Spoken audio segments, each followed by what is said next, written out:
ಗಣಿ ಏನೋ ಬೆಳಗಿಂದ ಐಪ್ಯಾಡ್ ಹಿಡ್ಕೊಂಡು ಗೇಮ್ ಆಡ್ತಾ ಇದ್ಯಾ? ಕೆಲಸ ಏನೋ ಮಾಡಲ್ವಾ?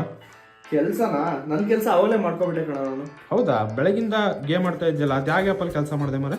ಯಾಕೆ ನಿಂಗೆ ನಂಬಿಕೆ ಬರ್ತಾ ಇಲ್ವಾ? ಬಾ ತೋರಿಸ್ಕೊಬಿಡ್ತೀನಿ. ಸೊ ನಾನು ಇದರಲ್ಲಿ ಗೌರ್ಮೆಂಟ್ ರಿಜಿಸ್ಟರ್ಡ್ ಪ್ಲಾಟ್ಫಾರ್ಮಲ್ಲಿ ವರ್ಕ್ ಮಾಡ್ತಿರೋಂಥದ್ದು, ಓಕೆನಾ? ಸೊ ನಾನು ಪಾರ್ಟ್ ಟೈಮಲ್ಲಿ ಅರ್ನಿಂಗ್ಸ್ ಮಾಡ್ತಿರೋಂಥದ್ದು. ಇವತ್ತಿನ ಒಂದು ಸಿಂಗಲ್ ಡೇ ಅರ್ನಿಂಗ್ಸ್ 24,000 ರುಪೀಸ್. ಇದರಿಂದ ತಿಂಗಳು ಸ್ಯಾಲ್ರಿ ಆಗಿರುತ್ತೆ, ನೆನ್ಪಿಡ್ಕೊ. ಅದಲ್ಲದೆ ಲಾಸ್ಟ್ 7 ಡೇಸ್ ಇರೋ earnings 34,000 and all time earnings ನೋಡ್ತಿದ್ದಲ್ಲಿ 39,04,000 all time earnings with using ಇದೇ ಒಂದು ಐಪ್ಯಾಡ್ ಹಿಡ್ಕೊಂಡು ಮಾಡಿರೋಂಥದ್ದು. ಆ್ಯಂಡ್ ಇಲ್ಲಿ ಕ್ಲಿಯರ್ ಆಗಿ ಲೋಡ್ ಕೂಡ ಆಗ್ತಿದೆ, ಯಾಕಂತ ಹೇಳಿದ್ರೆ ಗೌರ್ಮೆಂಟ್ ರಿಜಿಸ್ಟರ್ಡ್ ಪ್ಲಾಟ್ಫಾರ್ಮ್ ಜೆನ್ಯೂನ್ ಆಗೇ ಇದೆ, ₹1 ಕೂಡ ಸ್ಕ್ಯಾಮ್ ಇಲ್ಲ. ಹೌದಾ? ನಾನು ಮಾಡ್ಬೇಕಂತ ಇದ್ದೀನಿ ಪಾರ್ಟ್ ಟೈಮಲ್ಲಿ. ಹೇಗೆ ಮಾಡೋದು ಅದು? ಅದ್ರ ಬಗ್ಗೆ ಕಂಪ್ಲೀಟ್ ಡೀಟೇಲ್ಸ್ ಆಗಿರ್ಬೋದು, ವರ್ಕಿಂಗ್ ಮಾಡೆಲ್ಸ್ ಆಗಿರ್ಬೋದು, ಅದ್ರ ಬಗ್ಗೆ ಯೂಟ್ಯೂಬ್ ವಿಡಿಯೋ ಆಗಿರ್ಬೋದು, ಪ್ರತಿಯೊಂದು ಕೂಡ ನಾನು ಹಿಂಗೆ ಪ್ರೊವೈಡ್ ಮಾಡ್ಕೊಡ್ತೀನಿ, ಹೇಗೆ ಮಾಡಬೇಕು, ಯಾವ ರೀತಿ ಮಾಡ್ಬೇಕಂತ ಹೇಳಿ. ಸೊ ನಾನು ಡಿಸ್ಟರ್ಬ್ ಮಾಡಬೇಡ, ಇವಾಗ ಹೋಗ್ಬಿಡು ಸುಮ್ಮನೆ. ಆಯ್ತು, ಗೇಮ್ ಆಡ್ ಮಾರ.